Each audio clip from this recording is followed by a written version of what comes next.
as I was coming through all of this, I soon found out that one of the biggest companies that I was with, Universal Music, it's the second part of the ugly truth. We began to research things to check on my royalties and my statements and things that of that nature, only to find out a lot of my publishing, a lot of my royalties, my mechanicals, they have all pretty much been stolen. That sounds like a very intense and tragic situation, and I understand why you'd be asking about the odds and circumstances surrounding it. When someone of Angie Stone's stature speaks out against a major company like Universal Music Group, it's not unusual for people to scrutinize the events that follow. The timing of such an accident, particularly if it's followed by a significant statement of resolve, raises questions, but it's important to approach these matters with care and ensure we distinguish between speculation and verified facts. One way or the other, Universal Music, you're going to have to give up my coins. And so what I'm doing now is whatever is necessary to make sure they pay me for the legacy of my life, for my children and my grandchildren. They're going to have to give me my money. It seems like you're echoing what I said earlier. You're right in pointing out that it's crucial to approach these events with caution and avoid rushing to conclusions based solely on speculation. It's essential to let authorities investigate and gather the facts.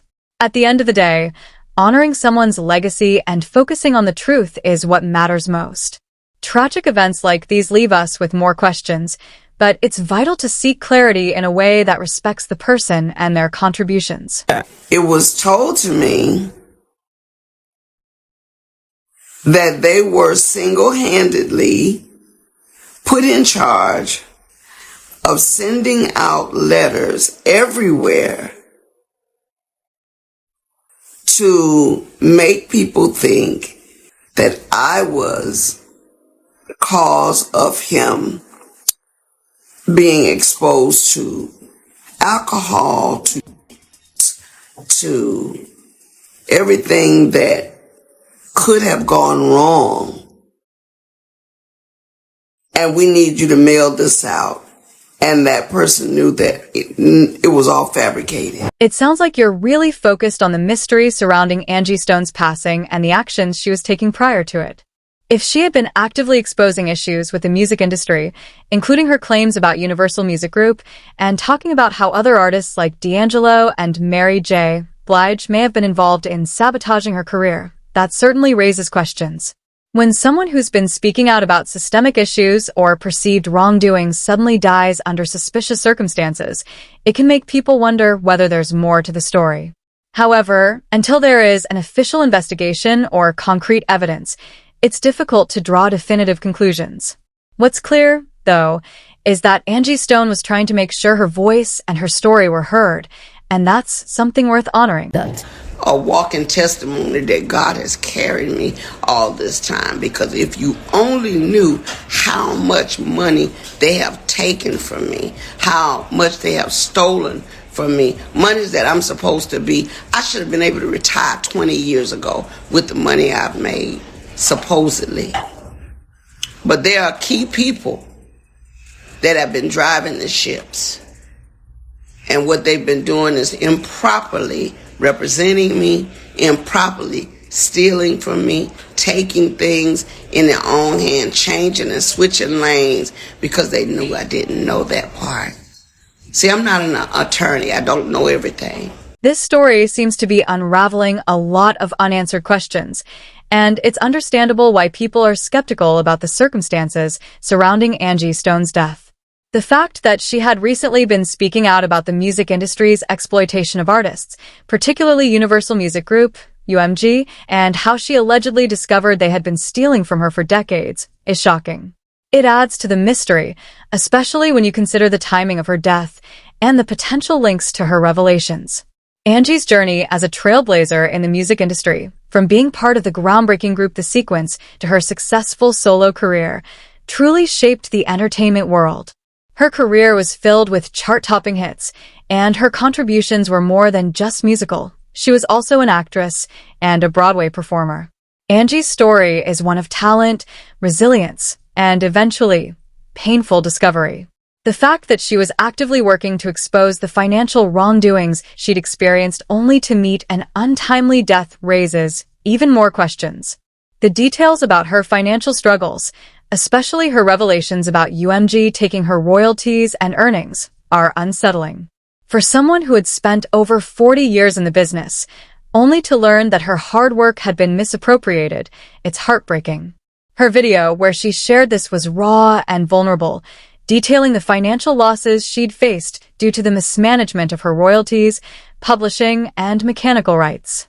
With all of this in mind, it's no wonder that people are questioning the events that followed her exposé, especially when it seems that Angie's tragic passing might be connected to her efforts to shed light on these industry practices. Her legacy in the music industry is undeniable, but the tragic and suspicious circumstances around her death demand further attention and investigation. So the person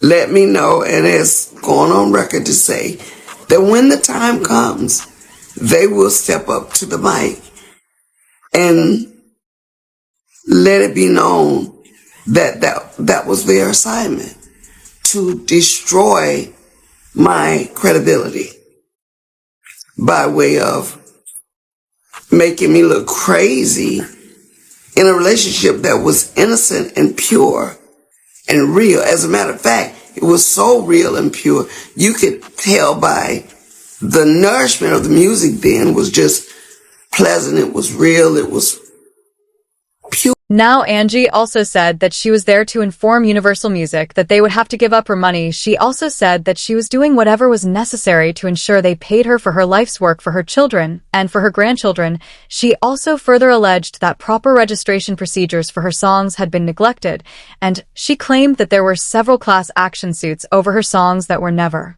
properly registered by the company she signed them over to. In addition, she also said that she had a diesel team looking into what she believed she owed, and she warned future artists about the twists and turns of the industry. Then a few weeks later, she ends up dead. Now, I don't want to sound like a conspiracy theorist, but it really sounds sacrificial that she's the only one who died in the accident that included a bunch of other people right after she started exposing a company that has been in the spotlight before for allegedly living and sabotaging artists for fighting for their rights. Well, what happened was that the vehicle she was riding in back to Atlanta from Alabama flipped over and was subsequently hit by a big rig, and everyone else in the cargo van survived except Angie. The Alabama Highway Patrol said in a news release that the 2021 Mercedes-Benz Sprinter van turned over on Interstate 65 at about 4:25 a.m. Saturday, March 1st, before being hit by a 2021 Freightliner Cascadia truck driven by a 33-year-old man from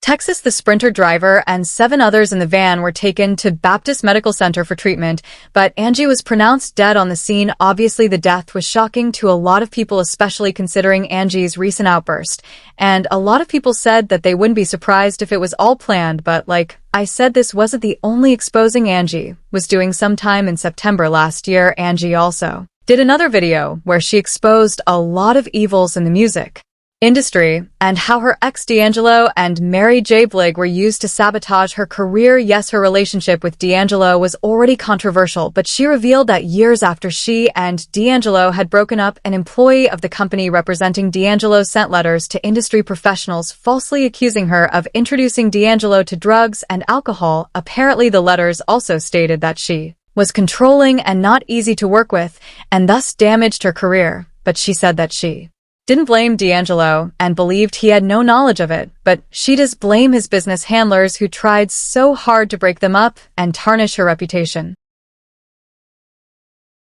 She don't never have to really acknowledge me, but I was surprised at the end of the day when my song that we talked about the other day, Every Day and Die, was leaked on her project. I really thought she had a lot more respect for me than that. After all, my love and my hard work and perseverance with you was genuine. So that's my secret rendition of executed for decades to ensure she lost her stability in the industry, and it wasn't until recently that she began uncovering all of these things. This is why people might conclude that her death was also part of that plan. Regarding Mary J. Blige, Angie mentioned that Kurt Woodley, Mary's manager at Uptown Records, asked Angie to work with and mentor Mary, believing Mary reminded him of Angie. However, Angie claimed that Mary J. Blige never expressed any gratitude for her help, never acknowledged her contributions, and even took a song that Andre recorded with D'Angelo without asking for permission.